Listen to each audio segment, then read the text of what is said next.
ಸ್ನೇಹಿತರೆ, ನಿಮಗೆ ಗೊತ್ತಾ, ನಮ್ಮಲ್ಲಿ ಹೆಚ್ಚಿನವರು ಹಣ ಕಳೆದುಕೊಳ್ಳುವುದಕ್ಕೆ ಕಾರಣ ಬಡತನ ಅಲ್ಲ, ಅರ್ಥ ಮಾಡಿಕೊಳ್ಳದ ನಿರ್ಧಾರಗಳು. ಒಂದು ಸಣ್ಣ ವ್ಯತ್ಯಾಸ ಒಂದು ಕುಟುಂಬದ ಭವಿಷ್ಯವೇ ಬದಲಾಯಿಸಬಹುದು. ಮೈಸೂರಿನಲ್ಲಿ ಒಂದು ಸಾಮಾನ್ಯ ಕುಟುಂಬ. ತಂದೆ ಪ್ರೈವೇಟ್ ಕಂಪನಿಯಲ್ಲಿ ಕೆಲಸ ಮಾಡುತ್ತಿದ್ದರು, ತಾಯಿ ಗೃಹಿಣಿ ಹಾಗೂ ಮಗ ಕಾಲೇಜಲ್ಲಿ ಓದುತ್ತಿದ್ದ. ಒಂದು ದಿನ ತುರ್ತು ಪರಿಸ್ಥಿತಿ ಬಂದಿತು. ಅವರು ಹಣ ಸಾಲ ತೆಗೆದುಕೊಳ್ಳಬೇಕಾಯಿತು. ಬ್ಯಾಂಕ್ ಹೇಳಿತು, ಬಡ್ಡಿ ಸೇರುತ್ತಾ ಹೋಗುತ್ತದೆ. ಮೊದಲಿಗೆ ಎಲ್ಲವೂ ಸರಿಯಾಗಿತ್ತು, ಇಷ್ಟು ಮಾತ್ರವೇನಲ್ಲ ಎಂದುಕೊಂಡರು. ಆದರೆ ವರ್ಷ ಕಳೆದಂತೆ ಬಡ್ಡಿಯ ಮೇಲೆ ಮತ್ತೆ ಬಡ್ಡಿ ಸೇರುತ್ತಾ ಹೋಯಿತು. ಅವರು ಪಾವತಿಸಿದರೂ ಸಾಲ ಕಡಿಮೆಯಾಗುತ್ತಿರಲಿಲ್ಲ.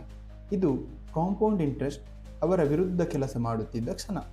ಅದೇ ಕಾಲದಲ್ಲಿ ಅವರ ಮನೆಯ ಪಕ್ಕದ ಅಂಕಲ್ ಶ್ರೀನಿವಾಸ್, ಅವರು ದೊಡ್ಡವರೂ ಅಲ್ಲ, ಸಾಧಾರಣ ಸಂಬಳ ಪಡೆಯುತ್ತಿದ್ದಂತಹ ಒಬ್ಬ ಕೆಲಸಗಾರ.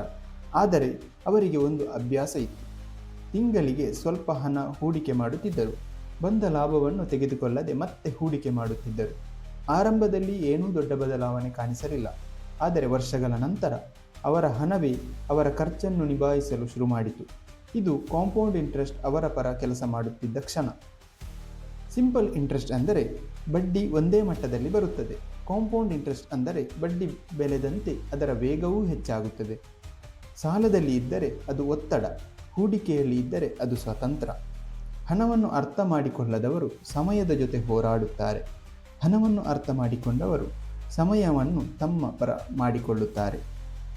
ನಮ್ಮ ಮನೆ ಯಾವ ಕಥೆಯಂತೆ ಇರಬೇಕು? ಸಾಲದ ಒತ್ತಡದ ಕಥೆನಾ ಅಥವಾ ನಿಧಾನವಾಗಿ ಬೆಳೆದ ಸ್ವಾತಂತ್ರ್ಯದ ಕಥೆನಾ? ನಿರ್ಧಾರ ಇಂದು ನಿಮ್ಮ ಕೈಯಲ್ಲೇ ಇದೆ. ಮತ್ತಷ್ಟು ಇಂತಹ ಮಾಹಿತಿಗಾಗಿ ಈ ವಿಡಿಯೋವನ್ನು ಲೈಕ್ ಮಾಡಿ, ಶೇರ್ ಮಾಡಿ ಹಾಗೂ ಸಬ್ಸ್ಕ್ರೈಬ್ ಮಾಡಿ ಹಾಗೂ ಪಕ್ಕದಲ್ಲಿರುವ ಬೆಲ್ ಐಕಾನನ್ನು ಒತ್ತಿ.